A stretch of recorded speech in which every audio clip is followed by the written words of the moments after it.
আজকে মূলত যে বিষয়ে কথা বলতে চাই সেটা হচ্ছে ইসলামে ভালোবাসা এবং ইসলামে যে আমাদের আল্লাহ রাব্বুল আলামিন পোশাক আশাকের উপরে। প্রিয় ভাইয়েরা, আল্লাহ রাব্বুল আলামিন সূরা আরাফ কোরআনের 7 নম্বর সূরা 26 থেকে 28 নম্বর আয়াতে আল্লাহ বলতেছেন, বান্দা আমি তোমাদের সাথে লজ্জাশীলতার সাথে আমি পোশাককে তোমাদের জন্য সম্পৃক্ত করেছি। একটা মানব জীবনে আল্লাহর দেওয়া যত বড় গিফট আছে তার মধ্যে দুইটা গিফট আল্লাহর অনন্য। একটা হচ্ছে তার সুস্থ ব্রেন, আর 2 নম্বর হচ্ছে তার চমৎকার পোশাক। সুবহানাল্লাহ। মানুষকে আল্লাহ অনন্য করেছেন পৃথিবীতে পোশাক দিয়া। এর থেকে বড় মানব জীবনের সুশোভিত সৌন্দর্যমণ্ডিত আল্লাহর নিয়ামত আর কিছুই হতে পারে না। আল্লাহ যদি তাকে সুস্থ ব্রেন দেন আর সুস্থ পোশাক পরার মতো তাকে যোগ্যতা দেন। সুবহানাল্লাহ। আমার কথা নয়, আল্লাহ রাব্বুল আলামিন বলছেন, ইয়া বানি আদম, আল্লাহ বলেন নাই ইয়া মুমিন, ইয়া মুসলিম, ইয়া আরব, ইয়া বাঙালি। আল্লাহ ডাক দেন নাই। আল্লাহ বলছেন ইয়া বানি আদম, ও আদমের সন্তানেরা। আদমের সন্তানের মধ্যে দুনিয়ায় সকলে আছে। আল্লাহ বলতেছেন সব বানি আদমকে আমি ডাক দিয়ে বললাম, কদ আনজালনা আলাইকুম লিবাসান, আমি তোমাদের জন্য পোশাক দিয়েছি। পৃথিবীর আর কোন সৃষ্টির জন্য রব্বুল আমিন পোশাকের বিধান করেন নাই, একমাত্র আল্লাহ মানুষের জন্য পোশাক দিয়েছেন। আল্লাহ বলছেন ইউয়ারি সাওআতিকুম ওয়ারিশা। এই পোশাকের মৌলিক 2টা উদ্দেশ্য আছে। একটা হচ্ছে তোমার লজ্জাস্থানগুলোকে আবৃত করা, আর তোমার নিজের অবয়বকে শোভাবর্ধিত করা। সুবহানাল্লাহ। আল্লাহ রাব্বুল আমিন বলছেন ওয়া লিবাসুত তাকওয়া যালিকা খায়র, যালিকা মিন আয়াতিল্লাহি লাআল্লাহুম ইয়াযাক্কারুন। আল্লাহ বলছেন এই দুনিয়ার মানুষ, আমি রব্বুল আমিন তোমাদের জন্য জানালাম ওয়া লিবাসুত তাকওয়া যালিকা খায়র, তুমি যেই পোশাক পরো উপরে ওই পোশাক হয়তো দুনিয়ার মানুষের জন্য তোমাকে শোভাবর্ধন করে, লজ্জার হেফাজত করে, তবে তোমার আভ্যন্তরীণ একটা পোশাক আছে, ওইটা হচ্ছে খোদা ভীতির পোশাক, আল্লাহ ভীতির পোশাক, তাকওয়ার পোশাক। ওইটা দেখা যায় না, কিন্তু ওই পোশাক যদি মানুষের মধ্যে একবারে ঢুকে যায়, আল্লাহ বলছেন এটাই হচ্ছে তার জন্য সর্বোত্তম পোশাক। আমি অনেক সময় উদাহরণ দেই, করোনার জন্য আপনারা টিকা নিয়েছিলেন, নিয়েছেন না ভাই? অনেকেই নিয়েছেন আপনারা। আবার ছোট বাচ্চা কাচ্চা যখন হয় হামের জন্য টিকা দিয়ে দেয়। ছোট বাচ্চা হয়ে গেছে পোলিওর জন্য টিকা দেন, আপনারা দেন কিনা বলেন তো ভাই? আপনি যে পোলিওর জন্য টিকাটা শরীরের মধ্যে দিয়ে দিয়েছেন, আপনি কি দেখতে পান টিকাটা কেমনে কাজ করতেছে? আপনি অনুভব করতে পারেন না, বুঝতে পারেন না। আল্লাহ বুঝাতে চান তোমার লজ্জাস্থান হেফাজতের জন্য আর তোমার জন্য সুশোভিতের জন্য উপরের পোশাকটা আছে, কিন্তু তোমার অন্তরে যদি আল্লাহ ভীতির পোশাক না থাকে, তাহলে দাড়িওয়ালা টুপিওয়ালা ওই রকম সুন্দর পোশাকওয়ালার দ্বারাও দেশের ব্যাংক বিমা সব খাইয়ে ফেলা সম্ভব। কথা বলেন ঠিক কিনা? বাংলাদেশে দরবেশ ছিল না ভাই? নাউজুবিল্লাহ। এই দরবেশ শব্দ তার জন্য ব্যবহার করাও জায়েজ নাই, কেননা দরবেশ একটা অত্যন্ত দামি শব্দ, ঠিক কিনা? কিন্তু সে দরবেশি লেবাস পোশাক গ্রহণ করছিল, করার পরেও এমন অন্যায় করেছে। বাংলাদেশ কেন পৃথিবীর ইতিহাসে এক ব্যক্তি কর্তৃক এত বড় মানি লন্ডারিং, এত বড় টাকা পয়সা দুর্নীতি করার ইতিহাস কম আছে। আল্লাহ বলতেছেন ওই লোক তো ল্যাংটা থাকতো না, ওই লোক তো আয়রন ছাড়া জামা কাপড় পরতো না, ইসলামী পোশাকগুলাই পরার জন্য তো চেষ্টা করত, কিন্তু ছিল নাকি? ছিল না লিবাসুত তাকওয়া, অন্তরের মধ্যে আল্লাহ ভীতির পোশাক ছিল না। আল্লাহ বলতেছেন এই জন্য আল্লাহ ভীতির পোশাক, আল্লাহ ভীতির পোশাক এইটা দেখা যায় না টিকার মতো, কিন্তু একবার যদি কেউ গ্রহণ করে ফেলে তার দুনিয়া আখিরাত সুন্দর হয়ে যায়। সুবহানাল্লাহ। উপরের পোশাকও যেরকম আপনাকে লজ্জা থেকে বাঁচায়, উপরের পোশাকও যেরকম আপনাকে সুশোভিত করে, আল্লাহ ভীতির পোশাকও আপনাকে আল্লাহর হুকুম থেকে বেরিয়ে আসার ক্ষেত্রে আপনাকে লজ্জার একটা আবরণ পরায় দেয়, আর আপনাকে এমন সুশোভিত করে যে আল্লাহর ফেরেশতারা আপনার মরতে দেরি জান্নাতে নেওয়ার জন্য কারাকারি লাগায় দেয়। সুবহানাল্লাহ। ওই পোশাকের এমন মর্যাদা। আল্লাহ রাব্বুল আমিন বলছেন যালিকা মিন আয়াতিল্লাহ লাআল্লাহুম ইয়াযাক্কারুন, এটা আল্লাহর নিদর্শন। আশা করা যায় তোমরা এই বিষয়ে স্মরণ করবে, তোমরা এটা অনুভব করবে যে আল্লাহ রাব্বুল আমিন তোমায়। আপনি চিন্তা করেন তো ভাই, আপনার বাসার টিকটিকি, আপনার বাসার পিঁপড়া, আপনার বাসার মাছি, আপনার মৌমাছি, আপনার গরু ছাগল, সামনে দেখতে পান কুকুর, সামনে দেখতে পান শুয়োর, তাকান না এগুলোর দিকে একটু, কোনোদিন খেয়াল করেন কিরে এগুলো তো ল্যাংটা হয়ে ঘুরতেছে কিন্তু আমার চোখে বাঁধে না। কিন্তু একটা মানুষ আল্লাহ রাব্বুল আলামিন তাকে একটা পোশাকের সৌন্দর্য দিয়েছেন। আল্লাহ বলছে একটু চিন্তা করে দেখো, তুমি মনে করছো এটা এমনি এমনি, এত সহজ নয়। আল্লাহ তোমার চেতনায় বোধে এটা ঢুকায় দিছেন। আল্লাহ বলছেন এইটা আল্লাহর দেওয়া অন্যতম একটা নিদর্শন। সুবহানাল্লাহ। আপনি আমি আল্লাহর নিদর্শন। প্রিয় ভাইয়েরা, আল্লাহ রাব্বুল আলামিন এই জন্য বলছেন পোশাক পরার এমন একটা দোয়াকেও আল্লাহ সিলেক্ট করেছেন নবীদের মাধ্যমে। কেউ যদি পোশাক পরার পরে দোয়া পড়ে, আগের পোশাক পরছে খুলছে, আবার নতুন একটা জামা পরতেছে, নতুন বলতে নতুন করে আবার জামা পরতেছে, নতুন মানে ব্র্যান্ড নিউ না, নতুন করে পড়ছে, ওই সময় পড়ছে আলহামদুলিল্লাহিল্লাযী কাসানি হাদা ওয়া রাযাকানি মিন গায়রি হাওলি মিন্নি ওয়ালা কুওয়া। আল্লাহ প্রশংসা করতেছি যিনি আমাকে এটা পড়াচ্ছেন। ওয়া রাযাকানি, এটা আমার কেনার সামর্থ্য ছিল না, এটার সাথে আমি সম্পৃক্ততার চিন্তাও নিতে পারতাম না। মনে করছি 350 টাকা গজ দিয়ে কাপড় কিনে শার্ট বানাইছি, জুব্বা বানাইছি। আপনি জানেন না একটা কাপড় কোন প্রক্রিয়ায় আপনার কাছে আসছে, ওই জমিন থেকে তুলা হওয়া, ওই তুলা কোথায় উৎপাদন হলো, কোথার থেকে আসলো, কে মেশিন বানালো, কে বুনন শিখালো, কে এইটাকে একসাথে জোড়া লাগালো, কে এটা সেলাই করলো। আপনি খালি একটা পাঞ্জাবি ডানে বামে তাকায় দেখছেন মাশাআল্লাহ ঠিক আছে, কাপড় কিনে আমি মনে করলাম পরে ফেললাম। কিন্তু তুলা থেকে শুরু করে, জমিন থেকে শুরু করে, ওই তুলার গাছের আসমানের সূর্য, তুলার গাছের জমিনের পানি, যেখান থেকে আপনি আপনার সুতার ইনস্ট্রুমেন্ট পেয়েছেন, আল্লাহ বলতেছেন তুমি একবার চিন্তা করো আর বলো আলহামদুলিল্লাহিল্লাযী কাসানি হাযা। হ্যাঁ আল্লাহ পড়াচ্ছ, কিন্তু ওয়া রাযাকানিহি, আল্লাহ তুমি আমাকে এটা রিজিক হিসাবে দিয়েছো, মিন গায়রি হাওলি মিন্নি ওয়ালা কুওয়া, এটার কোনো শক্তি সামর্থ্য আমার ছিল না। আল্লাহ নবী বলছেন পোশাক পরার সময় এই দোয়া কেউ পড়লে আগের পোশাক থেকে এই পোশাকের মধ্যে যে গুনাহ সগীরা আল্লাহ সব মাফ করে দেয়। কি জন্য মাফ করেন? মাফ করার কারণ হচ্ছে লাআল্লাহুম ইয়াযাক্কারুন, ওরা যেন একটু হুঁশ খাটায়, বুদ্ধি খাটায়, স্মরণ করে যে রব আমাকে কোন নিয়ামত দিয়েছেন। সুবহানাল্লাহ। তাহলে বলেন পোশাকহীনতা এইটা কি পশুত্ব না মানুষত্ব? পোশাকহীনতা হচ্ছে পশুত্ব, এটা হচ্ছে মানুষ ছাড়া সব পোশাকহীন, আর একমাত্র মানুষ হচ্ছে পোশাকওয়ালা। সুবহানাল্লাহ। আল্লাহ রাব্বুল আমিন বলছেন ইয়া বানি আদম লা ইয়াফতিনান্নাকুমুশ শাইতান, সাবধান ও বনি আদম সাবধান। আল্লাহ বলছেন তোমাদেরকে যেন ফিতনায় ফেলতে না পারে শয়তান। কামা আখরাজা আবাওয়াইকুম মিনাল জান্নাহ, তোমাদের আব্বা আম্মাকে যেরকম জান্নাত থেকে শয়তান ধোঁকা দিয়ে বের করে দিয়েছিল। কি তার প্রজেক্ট ছিল? আল্লাহ বলছেন ইয়ানসিউ আনহুমা লিবাসাহুমা, তাদের শরীর থেকে সে পোশাক খোলায় ফেলবে, এটাই তার একমাত্র টার্গেট ছিল। আর পোশাক খোলানোর কারণ ছিল লিইউরিয়াহুমা সাওআতিহিমা, তারা যেন দুইজনের লজ্জাস্থান দেখে ফেলতে পারে। আল্লাহ বলতেছেন ওই বিবস্ত্র করার প্রজেক্ট, ওই শর্ট পোশাক পরার প্রজেক্ট, ইসলাম আপনাকে যে নির্দেশনা দিচ্ছে সেইটা শয়তানের পক্ষ থেকে বাঁচার জন্য। আল্লাহ বলছেন শয়তান চায় তোমাকে পোশাকহীন করার জন্য, আর আল্লাহ তোমাকে আল্লাহর বিধানের পোশাক দিয়ে সুশোভিত করতে চান। সুবহানাল্লাহ। আল্লাহ বলছেন শয়তান যেন তোমাদেরকে ধোঁকায় ফেলতে পারে না। আল্লাহ বলছেন ইন্নাহু ইয়ারাকুম হুয়া ওয়া কাবিলুহু মিন হাইসু লা তারাউনাহুম, তার যত বংশ আর তার যত চেলাচামুন্ড তারা তোমাদেরকে দেখতে পায়, তুমি তাদেরকে দেখতে পাও না। আল্লাহ বলছেন ইন্না জাআলনাশ শায়াতিনা আউলিয়া লিল্লাযিনা লা ইউমিনুন। আল্লাহ বলছেন যারা ঈমান আনে না, যারা ঈমানের পথে থাকে না, আল্লাহর দেওয়া বিধান বিশ্বাস করে না, আল্লাহর দেওয়া তরিকার প্রতি আস্থা রাখে না, আল্লাহ বলছেন আল্লাহ শয়তানকে তাদের বন্ধু বানায় দেয়। নাউযুবিল্লাহ। এর মানে কি? এর মধ্যে আল্লাহ এমন ডেপথ কথা ঢুকায় দিয়েছেন।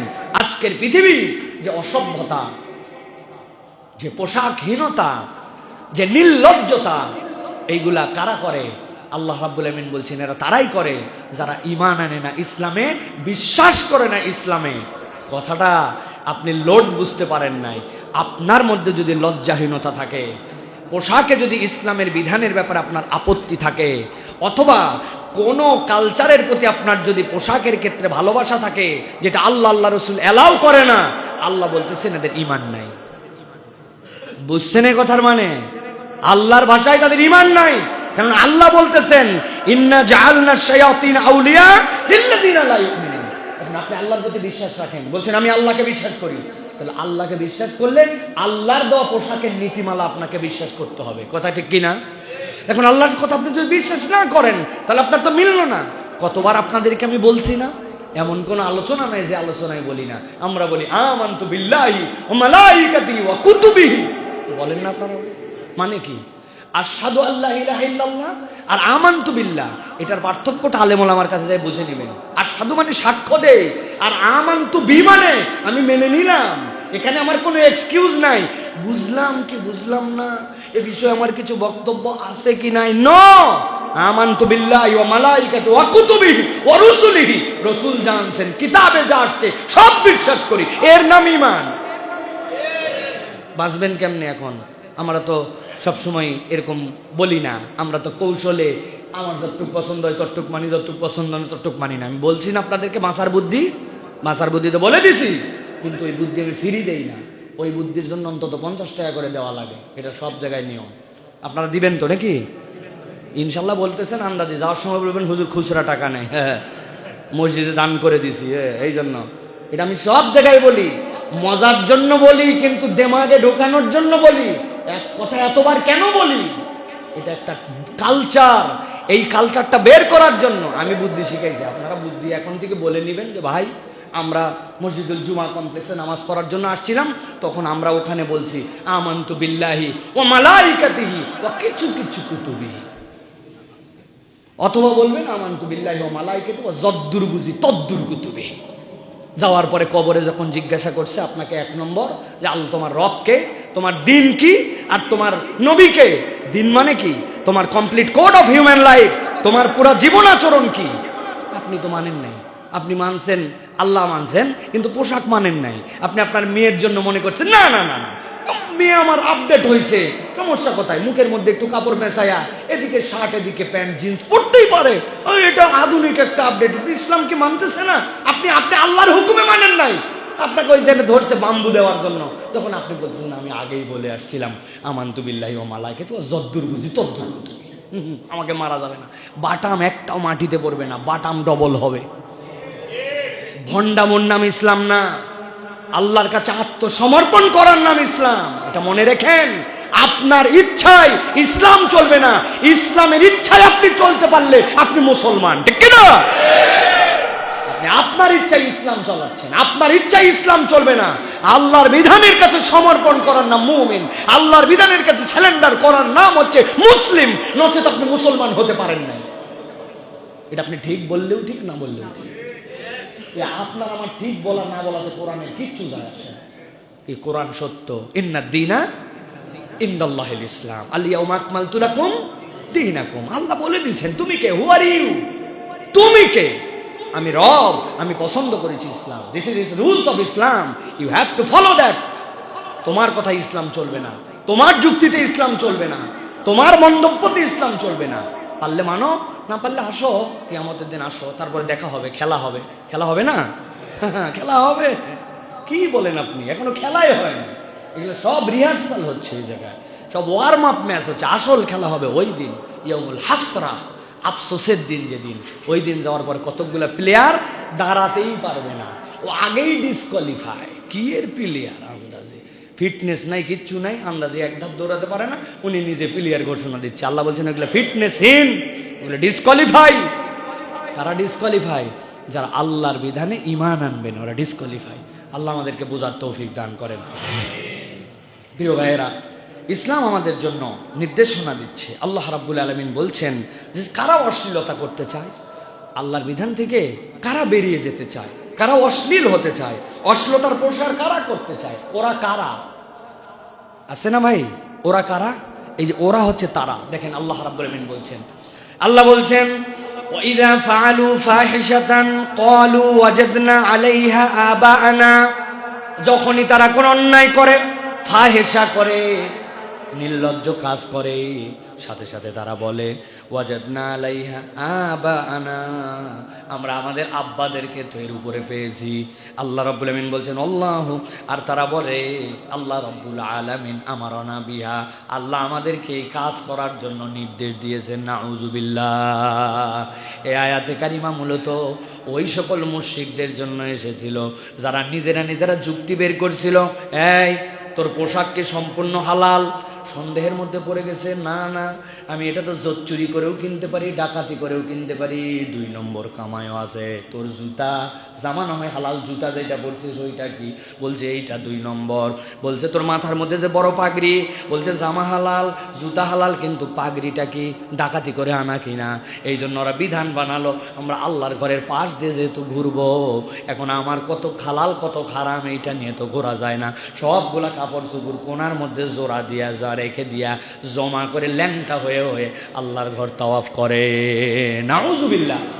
আল্লাহ রাব্বুল আলামিন বলছেন ওয়াইযা ফাআলু ফাহিশাতান ক্বালু ওয়াজাদনা আলাইহা আবানা, আমরা আমাদের বাপদেরকেও এর উপরে পেয়েছি, আর গায়ের জোরে বলে আল্লাহু আমারনা বিহা, আল্লাহ আমাদেরকে এটা করতে বলছে, আল্লাহ না বললে আমাদের বাপ দাদা এটা করতো নাকি? আল্লাহ বলতেছেন কুল ইন্নাল্লাহ লা ইয়ামুরু বিল ফাহশা আতাকুলুনা আলাল্লাহি মা লা তা'লামুন। আল্লাহ বলছেন দুনিয়ার মানুষ, তোমার রব, যে রব তোমাকে পোশাক দিল, ওই রব কখনো তোমাকে নির্লজ্জ হওয়ার, বেহায়া হওয়ার নির্দেশ দিতে পারে না। আল্লাহ বলছেন আতাকুলুনা আলাল্লাহি মা লা তা'লামুন, আল্লাহর ব্যাপারে এমন কথা তোমরা বলো নাকি যে বিষয়ে তোমাদের কোনো জ্ঞান নাই, সাবধান। অতএব প্রিয় ভাইরা, এই যে নির্লজ্জতা, এটা শয়তানের পক্ষ থেকে, বেহায়াপনা শয়তানের পক্ষ থেকে। এই জন্য আমাদেরকে এই যে ফাহাশা, এইটা আল্লাহ রাব্বুল আলামিনের কাছে আমাদেরকে জবাব দিতে হবে। প্রত্যেকটা ফাহাশের জন্য এমন চূড়ান্ত কাজ যা যুক্তিবুদ্ধ, সুস্থ বিবেকের কাছে পরিষ্কার। আল্লাহ বলছেন এর নাম ফাহাশা। যুক্তি দেন, বুদ্ধি, সুস্থ বিবেকের কাছে এইটা কখনো অ্যাকসেপ্টেবল না। এরকম কাজকে আরবিতে বলে ফাহাশ। ওই ফাহাশা আমরা কখনো করতে পারি না। প্রিয় ভাইরা, আমরা যে বর্তমান এই গ্লোবাল ওয়ার্ল্ডে আমরা দেখতেছি এখন আলাদা করে ভালোবাসার নামে একটা দিবস প্রতিষ্ঠিত করা হয়েছে, এবং আমাদের তরুণ তরুণীরা সেটার প্রতি বিরাটভাবে আকৃষ্ট। আল্লাহ রাব্বুল আলামিন আমাদেরকে বোঝার জায়গা দেন, এটা আর এখন ভালোবাসা দিবস নেই, এটা পৃথিবীর সবচেয়ে নিকৃষ্টতম বিশ্ব বেহায়া দিবস। ঠিক কিনা? এটা আপনাকে বুঝতে হবে প্রিয় ভাইয়েরা। আমি আমার তরুণদেরকে বলবো, যাদের সুস্থ জ্ঞান আছে, আপনি মুসলিম পরিবারে জন্মগ্রহণ করেছেন, আল্লাহর ওয়াস্তে আবেগ নয়, বিবেক দিয়ে আমার কথা কটা শোনেন। আপনি যেটাকে ভ্যালেন্টাইন্স ডে বলতেছেন, এটার ইতিহাস কি আপনি জানেন আগে, তারপরে আপনার সাথে পরবর্তী কথা বলা যাবে। রোমান পৌত্তলিক ধর্মীয় অনুষ্ঠান, যেটা ভারতীয় আর্যদের মতোই, এই প্রাচীন রোমান পৌত্তলিকরা ফেব্রুয়ারিতে তারা দেব দেবীর আশীর্বাদ লাভের আশায়, সন্তান এবং স্ত্রী এবং ফসলের ক্ষেতের বরকত লাভের আশায় এরা একটা উৎসব করত। এটার নাম ছিল লুপারকেলিয়া। কি উৎসব? লুপারকেলিয়া। এই লুপারকেলিয়া, এটাকে বলা হতো সুপার লুপারকেলিয়া। এই সময় তারা নানান ধরনের আচার আচরণ করতো। যেরকম ভারতের মধ্যে ছিল, যখন বৃষ্টি হয় না গায়ের মধ্যে কাদা মাখতো, বিভিন্ন ধরনের বসন্ত উৎসবের নামে বিভিন্ন ধরনের জায়গায় যে তারা বিভিন্ন ধরনের আচার আচরণ করতো, ঠিক রোমানরা তাদের ক্ষেত খামার ফসল এবং যাদের স্ত্রী সন্তান কম হতো অথবা সন্তান সম্ভব হতো না, তাদের জন্য একটা লুপারকেলিয়া উৎসব। ঈসা আলাইহিস সালামের পরে, যার নাম ছিল শোল, পরে নিজের নাম গ্রহণ করছে পোল। নিজে প্রথমে ঈসা আলাইহিস সালামের চূড়ান্ত বিরোধী ছিল। হঠাৎ করে একদিন বলল, আমার প্রতি ওহী আসছে, এখন থেকে আর বিরোধিতা করা যাবে না, এখন থেকে ঈসার পক্ষে থাকতে হবে। মূল ছিল তার ধান্দাবাজি করা। প্রথমটা সরাসরি বিরোধিতা করে ঈসা আলাইহিস সালামের ধর্মকে বিকৃত করা, ওটাতে সফল না হয়ে এবার ঈসার পক্ষের লোক হয়ে ঈসা আলাইহিস সালামের ধর্মকে বিকৃত করার জন্য তার এই প্রচেষ্টা ছিল। ওই শোলই পরবর্তীতে পল, এই পল যে ইচ্ছা মতো বাইবেল বিকৃতির জনক ঈসা আলাইহিস সালাম এবং তার সঙ্গীরা সন্দেহ করলো, সারা জীবন তুমি বিরোধিতা করলে, হঠাৎ করে এত বড় তুমি বন্ধুত্ব করতে গিয়ে আনলে। তখন ফিলিস্তিন এবং তার আশপাশের লোকেরা তাকে অস্বীকার করলো, বললো না তুমি আমাদের এখানে থাকতে পারবে না। এরপরে ওই পোল পালায়া এশিয়া মাইনর এবং ইউরোপের দিকে চলে যায়। যাওয়ার পরে পরবর্তী ধারায় পঞ্চম এবং ষষ্ঠ খ্রিস্টীয় শতকে লুপারকেলিয়া উৎসব, যেটা এই লুপারকেলিয়া উৎসবের নাম পরিবর্তন করে এটাকে সেন্ট ভ্যালেন্টাইন ডে নামকরণ করা হয়। একান্তই খ্রিস্টান পৌত্তলিকদের, যারা খ্রিস্টান কিন্তু আল্লাহকে বিশ্বাসের সাথে সামঞ্জস্যপূর্ণ নয়, ওই পৌত্তলিকদের ধর্মীয় বিশ্বাসের একটা অনুষ্ঠান, যেটা লুপারকেলিয়া থেকে পরিবর্তিত হয়ে ভ্যালেন্টাইন ডেতে রূপান্তর হয়েছে। ওই ভ্যালেন্টাইন্স ডে এখন পুরা বিশ্বময় ছড়িয়েছে, যার পিছনে এখন ওই পৌত্তলিক বিশ্বাসের সাথে আরো কতকগুলো বিষয় জুড়ে হয়েছে। ১ নম্বর, ব্যাপক বাণিজ্য করা। ২ নম্বর, মুসলমান সহ বিশ্বের চরিত্র নষ্ট করা। ৩ নম্বর, জনগণ এবং পৃথিবীবাসীকে ভোগমুখী একটা জাতি, ত্যাগমুখী নয় ভোগমুখী একটা জাতিতে রূপান্তর করা। এবং এটার সাথে আন্তর্জাতিক একটা চক্রান্ত আছে। সেই চক্রান্তটা কি? পৃথিবীতে মুসলমানরা ছাড়া পৃথিবীর সব দেশের সব ধর্মের পারিবারিক বন্ধন একবারে ঢিলা হয়ে গেছে। পরিবার বলে তাদের কিছু নাই। তাদের নিজস্ব জরিপে 1989 সালের জরিপ, আরেকটা 1949 সালের জরিপ, এই জরিপে দেখা গেছে ইউরোপ এবং আমেরিকায় বাপ মেয়ে, স্বামী স্ত্রী, ভাই বোন, বোন তারপরে হচ্ছে কি বলে মা, এই যে সিঙ্গেল ফ্যামিলি, ডবল ফ্যামিলি, পিতা একদিকে চলে গেছে, মা একদিকে চলে গেছে, ভাই বোন মিলে, এইগুলো সবগুলাকে ওরা পরিবার হিসাবে ধরছে কাউন্টে। ধরার পরেও তাদের পারিবারিক ভিত্তি মাত্র 49 থেকে 57% পর্যন্ত, তাদের কোনো পরিবার নাই। এখন একমাত্র মুসলমান সমাজ যারা হাজার দরিদ্রতা, হাজার বিপর্যয়, হাজার বিপদ সবগুলোকে উপেক্ষা করে একমাত্র মুসলমানরা পরিবার নিয়ে বসবাস করে, পারিবারিক বেশ থাকে। আন্তর্জাতিক চক্রান্ত হচ্ছে এদেরকে কিভাবে পরিবারহীন করা যায়। মানুষকে যখন পরিবারহীন করা যায় তখন তার দ্বারা সব কাজ করানো সম্ভব।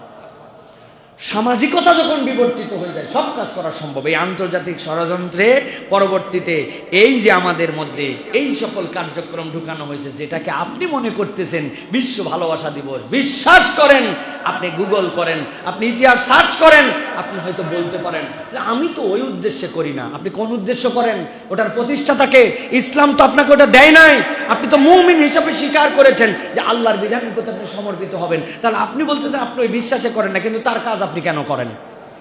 আপনি যদি গির্জায় যান, আপনি বলছেন না আমি গির্জায় যাচ্ছি, যাওয়ার পরে আমি তাকে বিশ্বাস করে যাচ্ছি না, আমি গির্জায় যাচ্ছি যাওয়ার পরে যিশুকে খ্রিস্ট বলতেছি, আমি এটা বিশ্বাস করে বলতেছি না, আমি তার উৎসবের মধ্যে সামিল হচ্ছি, আমি এটা আপনি যাচ্ছেন কেন?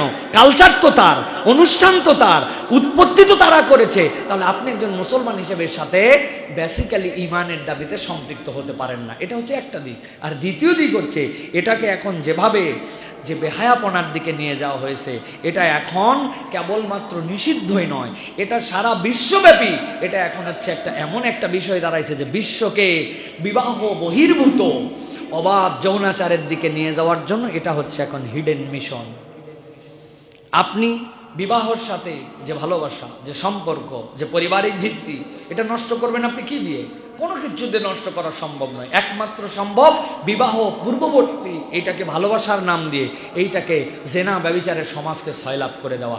এই জন্য আমি বলবো প্রিয় তরুণ, প্রিয় ভাইয়েরা, বিয়ের আগের সকল সম্পর্ক পৃথিবীর সকল আসমানি গ্রন্থে হারাম ছিল। এখন সেইটাকে বৈধতা দেওয়ার জন্য এখন আমাদের সমাজ যেরকমভাবে ফিতনা ছড়াচ্ছে, এখান থেকে যদি আমরা আমাদের সমাজকে বাঁচাতে না পারি তাহলে আল্লাহ রাব্বুল আমিনের গজব যেরকম আসবে, ঠিক আগামীর বাংলাদেশ ভয়ঙ্কর পরিণতি দিকে যাবে। কতগুলো এজেন্ডা বাস্তবায়নকারী দল এর সাথে সম্পৃক্ত হয়ে আছে। তারা মুসলমানের তাহজিব তামাদ্দুন যেখানে, তাদের বিরোধিতা সেখানে।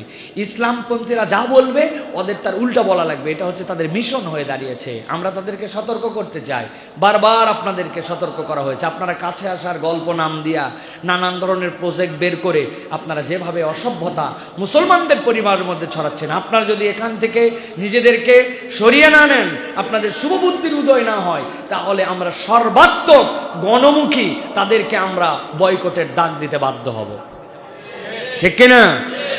এবং মুসলমানরা এটা করা সম্ভব। আমরা আমাদের বক্তব্যে, আমাদের প্ররোচনায় আমরা যেভাবে পহেলা বৈশাখের নামে যে সকল বেহায়াপনা, অবৈজ্ঞানিক যে সকল কার্যক্রম, ওইগুলাতে এখন 40-50 জন লোকের বাইরে যারা আমাদের যুবকরা, তরুণরা, বিশ্ববিদ্যালয় পড়ুয়ারা, অত ইসলামপন্থী না, তারাও বুঝেছে যে আরে এই সকল কিসের মঙ্গল শোভাযাত্রা, এইগুলোর সাথে না আছে কোনো বিজ্ঞানের সম্পর্ক, না আছে বাঙালির সম্পর্ক, এগুলা ভুয়া, ইসলামের বিপক্ষে একটা কাউন্টার দেওয়ার এই বোধ কিন্তু পুরা বাংলাদেশে আলহামদুলিল্লাহ 90% মুসলমান একসেপ্ট করেছে, ঠিক কিনা ভাই? ঠিক একই রকম ভাবে এই কার্যক্রমে যে সকল তরুণদেরকে সম্পৃক্ত করার জন্য যারা প্ররোচনা দিচ্ছে, প্যাকেজ ঘোষণা করতেছে, নানান কিছু করতেছে, আপনাদেরকে আমরা বহুবার বলেছি, কিন্তু আপনারা যদি সতর্ক না হন, আগামীর বাংলাদেশে ফাহেসা মুক্ত করার জন্য আমরা তাদেরকে ডাইরেক্ট বয়কটের ডাক দিব। ওই বয়কটের ডাককে সমর্থন যারা করবে না তাদেরকেও আমরা বয়কট করব, ঠিক কিনা? ইনশাআল্লাহ এটা সম্ভব, ইনশাআল্লাহ। প্রিয় ভাইয়েরা, আল্লাহ বলতেছেন কুলিন্নামা হারামা রাব্বিল ফাওয়াহিশা মা যাহারা মিনহা ওয়া মা বাতান। আল্লাহ প্রকাশ্য অপ্রকাশ্য সব ধরনের বেহায়াপনাকে আল্লাহ নিষিদ্ধ করেছেন। আপনি দেখতেছেন না এই দেশে বেহায়াপনার কারণে কি হচ্ছে? আপনি খোঁজ পাচ্ছেন না? আপনি বিয়ে করতে দিবেন না 18 বছর না হলে, কিন্তু মেয়ে 12 বছর হলে পালায় যেতে পারবে, সেটাতে আপনার কোনো আপত্তি থাকবে না। হ্যাঁ, ওই পালানোর পরে তারপরে যখন আবার ফেরত আসবে, ফেরত আসার পরে আপনি তখন কলাম লিখবেন, আহা এর কি বেঁচে থাকার অধিকার নাই, একে বিয়ে দিয়ে এখনই আপনারা তাকে শেষ একটা কচি প্রাণ ঝরিয়ে ফেলবেন। কত বড় বদমাইশ এরা হচ্ছে বেহায়ার প্রমোটকারী। ইসলাম বলতেছে বালেগ হয়ে গেছে, বালেগা হয়ে গেছে, বাপ মা যদি মনে করে বিয়ে দিবে, বিয়ের জন্য বয়স কি? একজন মেয়ে তো এরকমও হতে পারে 18 কেন 24 বছর বয়সেও তার ফিজিক্যাল কন্ডিশন ভালো না, তাহলে তার জন্য বিয়ে দেওয়ার জন্য আরো দেরি করতে পারে তার বাপ মা। আরেকজন যদি মনে করে 15 বছরে উপযুক্ত হয়ে গেছে, তাকে বিয়ে দিয়ে দিবে। এর জন্য আপনি যে নিয়ম কানুন বানাইছেন ওটা আল্লাহর দেওয়া নিয়ম নয়, আল্লাহর নিয়মের খেলাফ যেখানে, পৃথিবীর অশান্তি সেখানে, ঠিক কিনা? আপনাকে এটা ক্লিয়ার কনসেপ্ট এটা বুঝতে হবে। এই জন্য আল্লাহ রাব্বুল আমিন বলছেন ওয়ালা তাকরাবুজ জিনা ইন্নাহু কানা ফাহিশাতুন ওয়া সাআ সাবিলা। আল্লাহ বলতেছেন জিনা তো দূরের কথা, ওয়ালা তাকরাবুজ জিনা, জিনার ধারে কাছেও যাও না, জিনা তো অনেক পরে, জিনার নৈকট্য অর্জন করো না।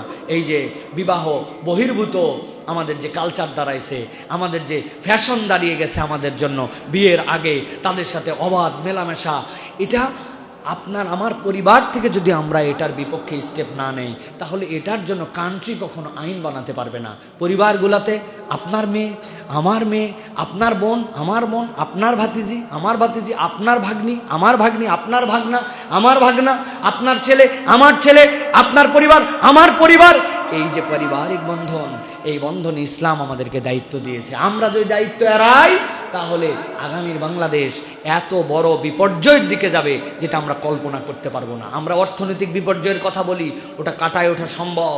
আপনি আপনার বিভিন্ন ধরনের রাজনৈতিক বিপর্যয়ের কথা বলেন, কাটায় ওঠা সম্ভব। কিন্তু একবার যদি কোনো জাতির মধ্যে চারিত্রিক বিপর্যয় ঘটে, ওই বিপর্যয় ওই জাতিকে, তাদের কৃষ্টি কালচার তাহজিব তামাদ্দুন, তাদের সব কিছু ধ্বংস করে দিবে। এইটার থেকে আর বের হওয়া সম্ভব নয়। এই জন্য আমাদেরকে সতর্ক হতে হবে প্রিয় ভাইয়েরা। অনেক বিষয় আছে, আসলে কথা বললে তো অনেক লম্বা হয়ে যায়। ইসলামে যে দিয়াত, যারা ইসলামিক ল ফিকহুল মুকারিন পড়েছেন আপনারা, তারা জানবেন যে ইসলামিক লর ক্ষেত্রে যদি কোনো লোক কোনো মানুষকে হত্যা করে ফেলে, তার 3 ধরনের বিধান। এক ধরনের বিধান হচ্ছে যে তার জন্য রাষ্ট্র গ্রহণ করে তার বিচারে প্রমাণ হয়ে গেছে, তাহলে তার জীবনের বদলে জীবন। 2 নম্বর বিধান হচ্ছে তার রক্তপণ, যে যারা হত্যা ভিকটিম তারা যদি রক্তের কোনো মূল্য নির্ধারণ করে দেয় এবং ক্ষমা করে দিতে চায়, তাহলে তার জন্য এটা অ্যালাও হবে। 3 নম্বর যে ওই ব্যক্তির জন্য উন্মুক্ত ক্ষমা, তারা বললো যে ভুল করে করছে, যা করছে আমরা মাফ করে দিলাম, শেষ। কিন্তু যদি রক্তপণ চায়, যে আমরা রক্তপণ দিতে হবে, এখন আমার কোনো একজনকে মেরে, আমার ধরেন কথার কথা, আল্লাহ মাফ করুক, আমার কোনো ভাইকে কেউ মেরে ফেললো, আপনার কোনো ভাইকে কেউ মেরে ফেলেছে, এখন তার বিপক্ষে যারা মারছে, ওই মারা প্রমাণ হওয়ার পরে এখন তারা বলছে 1 কোটি টাকা দিলে আমরা তোমার জন্য মাফ করে দিব। এখন এই 1 কোটি টাকা যার কাছে চাইছে, এদের চালান হচ্ছে 30 লাখ, এর বেশি নাই। বাকি 70 লক্ষ টাকা কিভাবে অ্যারেঞ্জ হবে? ইসলামের বিধান হচ্ছে তখন তার চাচা, তখন তার ফুপা, তার বাপের দিকের যে সকল রক্তের সম্পর্কের লোক আছে, সকলকে সমানভাবে হিসাব করে টাকা দিয়ে ওই ছেলেকে বাঁচাতে হবে। কথা হলো ভাই, আমার ভাস্তার জন্য আমি কি জন্য দায়িত্ব নেব? তুমি আমার ভাতিজা, তুমি কি আমার বেটা নাকি? আমি তোমার জন্য কি তুমি আমার ভাগিনা, তোমার জন্য আমি কি জন্য দায়িত্ব নিব? ইসলামের বিধান হচ্ছে এর মধ্যে আল্লাহ ঢুকাই রাখছেন যে কোনো একটা ভাগনা যদি বকে যায় তখন ওই লোক বলবে, এই তুই যদি কোনো আকাম করিস খালি তোরই বিচার হবে না, আমার ওর সাথে পানিশমেন্ট হওয়া লাগবে। তুমি আমার ভাগিনা ভাতিজা, সাবধান হও, উল্টা পাল্টা করো না। ইসলামের বিধান এই সুষম বিধান করেছে। আলা কুল্লুকুম রাইন, প্রত্যেককে দায়িত্বশীল বানাইছে। এখন আমরা ওই দায়িত্ব থেকে বাঁচাই বলছি ভাই ওর বেটা ওর বেটি যা করে করুক, আমি চোখ দিয়ে ওভারলুক করে চলে গেলাম। ইসলাম ওভারলুক করতে বলে না, ইসলাম প্রকৃত দেখে শুনে এই সমাজকে সুন্দর করে দায়িত্ব নিতে বলেছে। আমার দায়িত্ব তো পুরো পৃথিবীর না ভাই, আমি পারবো না, কিন্তু আমার সামনে আপনারা যারা অডিয়েন্স, আমার কথা যারা শোনেন, আপনাদেরকে প্রমিস করতে হবে আপনার ছেলে মেয়ে ভাই ভাগিনা ভাতিজা আপনার আয়ত্তের মধ্যে এই বেহায়াপনার সাথে কেউ যুক্ত হবে না। আপনি এটাকে প্রতিরোধ করবেন, আপনি এটাকে ঠেকাবেন। রাজি আছেন আপনারা? রাজি আছেন ইনশাআল্লাহ? অনেক দূর পর্যন্ত আমার দায়িত্ব না, আমার দায়িত্ব এই পর্যন্ত। আল্লাহ রাব্বুল আমিন আমাদেরকে বুঝার তৌফিক দান করেন। প্রিয় ভাইয়েরা শোনেন, আরেকটা বিষয়, লজ্জাহীনতায় পর্দা করা খালি নারীর দায়িত্ব, ঠিক না ভাই? একজন বলতেছে, হুজুর সমাজটা নষ্ট হয়ে গেল। আমি মোড়ের উপরে দাঁড়াইছিলাম, দেখলাম 5-7টা মহিলা গেল, একটারও বুকে কাপড় নাই, আর কি অসভ্যের মতো যাচ্ছে, নাউজুবিল্লাহ। আহা, উনি এত বড় বুজুর্গ যে 5-7টা মহিলা গেছে, একটারও বুকে কাপড় নাই, উনি তাকায় দেখছে। আপনারা তো একটু আগে মনে করছিলেন যে লোকটা খুব ভালো না? আল্লাহ কি বলতেছে? আল্লাহ বলছে লিল কুল্লিল মুমিনিনা ইয়াগুদ্দু মিন আবসারিহিম ওয়া ইয়াহফাজু ফুরুজাহুম। আল্লাহ বলছে, ও পুরুষ, আগে তুমি তোমার চোখটা সামলাও। নারীর খালি পর্দা নাই, নারীর পর্দা তো পর্দা আছে, পুরুষের জন্য আল্লাহ পর্দার বিধান করেছেন। অতএব আমার কৃষ্টি কালচার তাহজিব তামাদ্দুন, আমার চোখ আমার কান, এইগুলার পর্দা আমাকে করতে হবে। বলুন হুজুর, চোখের পর্দা কানের পর্দা এগুলো কি জিনিস? নবী করিম সাল্লাল্লাহু আলাইহি ওয়াসাল্লাম হাদিসের মধ্যে বলছেন, ফাল আইনানি জিনাহুমা নজর, চোখের জন্য জিনা কি? তাকানো। আল্লাহ নবী বলছেন, ওয়াল উজনান জিনাহুমাল ইস্তিমা, তোমার কান জেনা করতেছে শোনার দ্বারা। নবী করিম সাল্লাল্লাহু আলাইহি ওয়াসাল্লাম বলছেন, ওয়াল লিসানু জিনাহু আল কালাম, তার মুখ হচ্ছে তার জন্য জেনা করতেছে। আপনি এমন রসাত্মক গল্প করছেন যে এই গল্প ইসলাম অ্যালাউ করে না, ওইটা আপনার জন্য জেনার গুণ আপনার জিহ্বা করে ফেলতেছে। কান দিয়ে এমন কিছু শুনতেছেন, চোখ দিয়ে এমন কিছু দেখতেছেন, চোখ জেনাকার, কান জেনাকার, জিহ্বা জেনাকার। আল্লাহ নবী বলতেছেন, ওয়ালিয়াদু জিনাহাল বাতস, এমন কিছু আপনি ধরেছেন, এমন কিছু স্পর্শ করছেন, বলছেন না এ শুধুমাত্র কাছে আসা, এখনো আমাদের ভালোবাসা পূর্ণ হয় নাই, এই যে কাছে আসে ধরছেন, এই ধরাটাও আপনার জন্য জেনা। আল্লাহ বলছেন এটা তোমার হাতের জেনা। এরপরে আল্লাহ নবী বলতেছেন, ওয়ারিজলু জিনাহাল খাতা ওয়াল কলবু ইয়াহওয়া ওয়া ইয়াতামান্না, আর তোমার জন্য এই কলব, এই অন্তর, এটা তো কেবল তোমাকে সব সময় তোমার ইচ্ছা অনুযায়ী চলতে বলে, এটাও একটা তোমার জন্য গুনাহ, ওটা তো আল্লাহর ইচ্ছায় চলবে। অতএব ভাই, আমার চোখ, আমার কান, আমার পা, আমার হাত, এইগুলা প্রত্যেকটার হিসাব যদি আল্লাহকে দিতে হয়, তাহলে এইগুলার গুনাহ থেকে পুরুষকেও বাঁচতে হবে। পুরুষের জন্য পর্দা আছে। অনেক সময় বলে নারীর পোশাকের জন্য ধর্ষিতা হয়েছে, বলে না ভাই? এই কথার সাথে আমি পূর্ণ একমত নয়। কথা হচ্ছে, একটা নারী ধরেন ল্যাংটা হয়ে ঘুরতেছে, একদম কোনো পোশাকই নাই তার গায়ে, কথার কথা, আর একজন পুরুষ, সেই পুরুষ কি ওই ল্যাংটা হওয়া দেখে তার সাথে খারাপ কাজ করে ফেলবে? হ্যাঁ, একজন মহিলা বাজে পোশাক পরে ঘুরতেছে, পুরুষ কি তার সাথে জেনা করে ফেলবে? না, আপনাকে আপনার জেনার থেকে আপনাকে বাঁচতে হবে। ওই পোশাক পরবে, সে শুদ্ধ পোশাক সে পরবে, এটা তার দায়িত্ব। কিন্তু পুরুষ যদি মনে করে কেউ যে সেও এলোমেলো পোশাক পরছে জন্য আমার বোধহয় জেনা করা হালাল হয়ে গেছে, নাউযুবিল্লাহি মিন যালিক, আল্লাহ যেখানে তাকাতে মানা করছে সেখানে আপনি সে ল্যাংটা চলতেছে না কেমন চলতেছে ওটা তো পরের বিষয়, জেনা তো হাজার হাজার কোটি গুণ দূরের বিষয়। অতএব পোশাকহীন খারাপ পোশাক, সমাজটা নষ্ট হয়ে গেছে, এই জন্য জেনা করলে আর কোনো সমস্যা নাই, অথবা জেনা তো একজন পুরুষ করে ফেলতেই পারে নারীর দোষে, এই কথার সাথে ইসলাম সম্পূর্ণ একমত নয়। এটা পার্শিয়াল কথা। পুরুষকেও তার চরিত্র দিয়ে হেফাজত করতে হবে। ওয়া লিবাসুত তাকওয়া যালিকা খায়র, আল্লাহ বলছেন ওই পোশাক তোমার জন্য লাগবে। সাহাবায়ে কেরামের সাথে নারী রেখে দিছিল না, পরে তারা কি বলছে, এগুলো কি পাথর না মানুষ? ওইটা কোন পোশাক দিয়ে আটকাইছিল ভাই? ওইটা কিভাবে তিনি নিজেকে হেফাজত? ওটা লিবাসুত তাকওয়া, শাহওয়াত সকলের মধ্যে আছে, কিন্তু কোন নারীর এলোমেলো চলাতে আপনার শাহওয়াত জাগ্রত হয়ে আপনি খারাপ কাজের মধ্যে জড়িত হয়ে যাবেন, তাকে টিজ করবেন, ইফটিজিং করবেন, ওর খারাপ পোশাকের কারণে আপনি ইফটিজিং করবেন ভাই, তাইলে তো ওই কুত্তা আপনাকে কামড় দিছে বলে কুত্তার পায়ে কামড় দেওয়ার মতো আপনার অবস্থা হয়ে গেল। আমি তো মানুষ। অতএব পুরুষকে সম্বরণ করতে হবে, এখান থেকে বেঁচে থাকার জন্য চেষ্টা করতে হবে, তাকেও বাঁচতে হবে। তবে সুষম সমাজের জন্য নারী পুরুষের উভয়ের এই জায়গাতে কন্ট্রিবিউশন লাগবে। আল্লাহ আমাদেরকে বোঝার তৌফিক দান করেন। একটা হাদিস বলে শেষ করে দিব। নবীজি বলছেন, পৃথিবীতে এমনি এমনি কোনো মহামারী আসেনি, মহামারী আসার কারণ আছে। আল্লাহ নবী বলছেন, লাম তাযহারুল ফাহিশাতু ফি কওমিন কাত্তু হাত্তা ইউলিনু বিহা ইল্লা ফাশা ফীহিমুত তাউন। যে কোনো মহামারী তখন আসে ওই সমাজের মধ্যে যার জন্য কোনো ওষুধ খুঁজে পাওয়া যায় না, যেটা মানুষকে মানুষ শেষ করে দেয়, ততক্ষণ পর্যন্ত আসে না, যতক্ষণ পর্যন্ত সমাজের মধ্যে ফাহেসাটা উন্মুক্ত না হয়ে যায়। লজ্জার কোনো বালাই নাই। ভাই, এই হাদিসের মানে বুঝছেন? আহারে, আগে ক্রিকেট খেলা দেখছি 10-15 বছর আগে, চাচা গ্রামের মুরব্বী তাদের সাথে একসাথে খেলা দেখতেছি, দেখতে দেখতে হঠাৎ করে একটা অ্যাডভার্টাইজ আছে। ওই অ্যাডভার্টাইজের মধ্যে কিছুই নাই, ট্যালকম পাউডার, তারপরে কি একজন নারী শাড়ি পরে, কিন্তু ওই শাড়িতেও তার কতকগুলা অঙ্গ মনে হচ্ছে যেন বোঝা যাচ্ছে।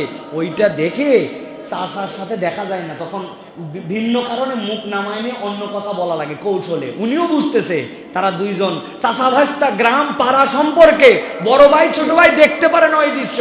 আর এখন এমন বেহায়া দৃশ্য, শ্বশুর শাশুড়ি, ছেলে ছেলের বউ, মেয়ে মেয়ের জামাই এবং ছোট নাতিদেরকে নিয়ে বলতেছে, ওয়াও হোয়াট এ ড্যান্স।